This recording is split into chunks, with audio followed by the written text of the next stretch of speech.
హీటెక్కిన Pulivendula కొనసాగుతోన్న ZPTC ఉప ఎన్నిక polling, భారీ బందోబస్తు నడుమ ఓటింగ్. ఎమ్మెల్సీ రామ్ గోపాల్ రెడ్డి ముందస్తు అరెస్ట్, పోలీసులపై టీడీపీ ఎమ్మెల్సీ ఆగ్రహం, వైసీపీ నేత సతీష్ రెడ్డి గృహ నిర్బంధం.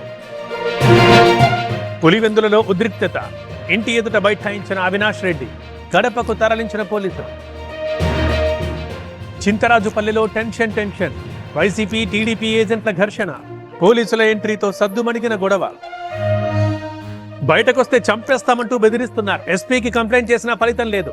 ఈసీ ఏం చేస్తోందన్న హేమంత్ రెడ్డి.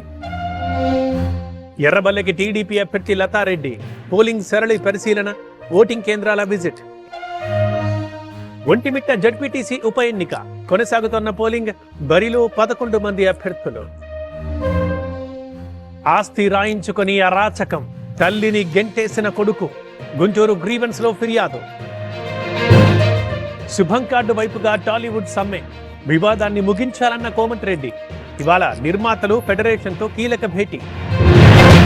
P4 కార్యక్రమంపై ఫోకస్. ఇవాళ సీఎం చంద్రబాబు కీలక సమావేశం, 150 మంది అధికారులతో సమీక్ష. బంజారాహిల్స్ లో పెద్దమ్మ గుడి కూల్చివేత, కుంకుమార్చనకి హిందూ సంఘాల పిలుపు, బీజేపీ అధ్యక్షుడు రామచంద్రరావు హౌస్ అరెస్ట్. బెజవాడలో ప్రైవేట్ ట్రావెల్స్ అరాచకాలు, ప్రభుత్వ వాహనాల ప్లేట్స్ తో రోడ్లపై చలామణి, నిధి అగర్వాల్ ఎపిసోడ్ తో బయటపడ్డ భాగోతం. చిత్తూరు జిల్లాలో ఎర్రచందనం డంప్, ఆళ్లపల్లి కొత్తూరులో 144 దుంగలు స్వాధీనం, ఫరారీలో నిందితుడు భాస్కర్ రెడ్డి. వరంగల్లో కుండపోత వాన, నీట మునిగిన లోతట్టు ప్రాంతాలు, ఇళ్లల్లోకొచ్చేసిన వరద. ఇవాళ కేంద్ర కేబినెట్ సమావేశం, మధ్యాహ్నం 1 గంటకు మీటింగ్, కీలక నిర్ణయాలు తీసుకోనున్న మంత్రివర్గం.